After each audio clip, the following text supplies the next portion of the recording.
Before I start this review, I'd like to give a shout out to Kelly Marie Farrell. She has been a great supporter of mine since basically the beginning. Super sweetheart in my comment section. And, thank you to her and thank you to everyone who has been supporting this channel. And, I'm coming up on 1,000 subscribers here soon. I started this about 4 months ago. I honestly didn't think I was gonna hit a fucking 1,000 subscribers, maybe ever, but I thought it'd take a couple of years. I don't know how the hell it jumped up so fast. Maybe some of you are sharing, maybe, I don't know. Whatever it is, thank you so much. I really appreciate it. I'm planning like 1,000 subscriber Q&A or something. If you got any suggestions for that, I'm not really good at that kind of stuff. I don't know. So definitely give me some suggestions, but that's the plan at the moment. I'll be getting to that soon. So anyway, let's get to this review, shall we? Let's move on. Joyride 3 Roadkill. This movie starts, now I already recorded this review, and it was good. And I went and I checked it and there was no audio, none. I don't know what happened. Testing. Hopefully it's working. I don't understand. Man, I was pissed. I had to walk around the house for a bit, so I might be a little riled up. I was riled up in the last video. I'm gonna be more riled up now, I guess. Jesus Christ. Okay, this movie starts with a crack sex scene, man. Good way to start it off, right off the bat. We're having fun, we're seeing tits, we're seeing sex. It then transitions right into some gory ass kills like a Saw style trap. We got Rusty Jigsaw here, and he's putting people on the hood of his truck, and he's got metal chains around their wrists, and if they can hold on for a mile, they can have a bag of crack, and if they can't, they get pulled under the truck. Of course, they end up getting pulled under the truck because the crack chick can't fucking wait another second to grab that crack off the front of the truck. Gets pulled under, body parts ripped off. Every fucking kill in this show is graphic, it's on screen, it's gory, it's fun. Man, this was a blast. This was so much better than the last one. And the other one, I told you before, it looked like shit. This one looked much better. The production value on this had to be higher. If it wasn't, the director must have, and the other people, like cinematographers and editors and all the other people behind the camera, must have just made better use of the budget, because the last one looked fucking awful. This one looked really good. The crackheads had some hilariously fake tattoos. They must have been taking a play out of the, third wave emo punk kid from the second movie here. They use the 555 number in this. There is nothing that irritates me and takes me out of a film more. If you want to use if you want to use a number in a movie, I get it. You can't use numbers in movies anymore. It causes a problem. It's like a no more 8675309 kind of shit here. So get clever with it. Have them write it down on a card, and then when the person picks it up to look at it, you show their name, and then their thumb covers the first two numbers so that you don't have to show the full number. But then you don't have to show 555 to take people out of the movie, because as soon as you show that, I don't give a shit what kind of movie it is. It could be the goddamn Shawshank Redemption. I'm gonna be taken out of it for that moment, and that sucks, because I shouldn't be taken out of a movie. Now, this is a movie that I don't really feel like I would have been taken out of, but it just reminded me I wanted to bitch about it. Here I am bitching about it. Moving on. We get to see Rusty Nail really good in this movie. He's played by Ken Kurzeg. I don't know how to say people's names. Bad with them. I will always say it, but that's him. Jason Voorhees, Freddy vs. Jason. Cool to see him here. His physicality in this is great. His voice sounds nothing like he didn't even try. He was just like, you know what? I'm gonna give you Ken's voice. I ain't trying for no Rusty Nail at all. No attempt at it. You get Ken's voice in this movie and you don't give a shit. But he brings that physicality. You see him almost dead on in this movie, and he's a big trucker, and he is physical, and he's beating the shit out of people, and he's graphically killing people. It's cool. One thing that irked me about this movie, and I kind of have, I guess, altered it the way I want it just to fit with the continuity. I know I bitch about continuity a lot, and people are probably rolling their eyes oh, who cares? I do, clearly. In this movie, his hands are not burnt.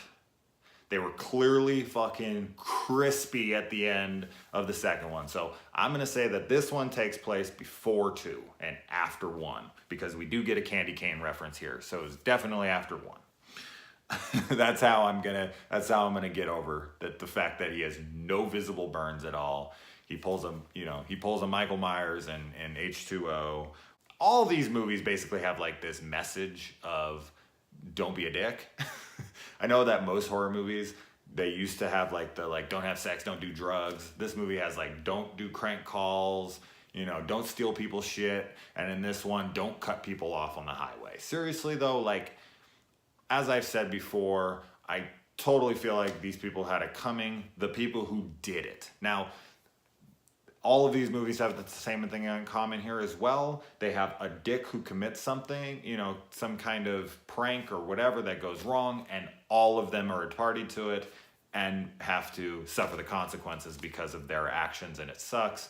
And, but we have these, in this one, this guy cuts someone off of traffic, and that is such a dick move. Anyone who drives their car ultra fast and is weaving in and out and like, I'm fucking Paul Walker, or I'm Vin Diesel in Fast and the Furious, and I can get to work 16 seconds faster than you, and we're racing to red lights, and I'm gonna get there first. It's just such a dick thing. Stop risking people's lives to pretend that you can drive your fucking Honda Civic fast. It's so stupid. Just slow down. And this movie, he cuts the guy off, and it ends up getting 4 out of the 6 of them killed. These are life lessons, people. Take it, write it down, and live by it. We also get a Pee-wee, a Pee-wee's Big Adventure reference here, and I related to that scene very heavily because I'm this movie geek, and I don't really relate to people very well, and the majority of times I'm relating to people is either me hitting on a chick or trying to throw in a movie reference, hoping that it's like a little line I'm throwing out and being like, please someone. And he gives this line, and people are like, who the hell's Large Marge? And he's just like trying to explain it to him, and they're not only just looking at him like he's an idiot, but they're looking at him like he's crazy for thinking like that they should know what the hell he's talking about. And my God, have I been in that position a million times. And if you've been watching my channel a ton, I'm guessing you are also like that. So I felt for the kid here. We kind of see a little bit more of how he pulls certain things off. He has video cameras in the front of his truck so he can record their license plates, look them up on the internet, see who they are so that he can, know their names, know where they are going, where they live, whatever. So I thought that was kind of cool. The main guy in this looks like Seth MacFarlane from Family Guy. I couldn't stop thinking it the whole movie.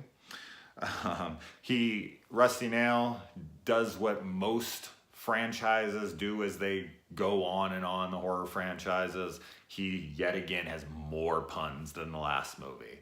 Just a bunch of like, right before he kills someone, he says something punny about the situation. And that's just indicative of all of these. Even the more serious tone ones like Child's Play and what, they always become like Arnold Schwarzenegger one-liners.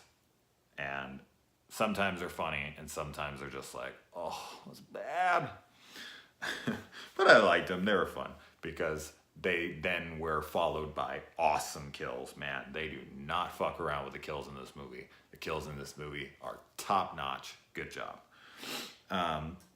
Yet again, we have a girl sneaking up in a loud sports car and hitting Rusty Nail before he can hear her coming. Not only is she, driving on gravel really fast, which he would hear from fucking literally a mile away, but she has a loud roaring engine. Write this down. If you ever want to hit someone with your car and you want to be sneaky about it, get a Prius, okay?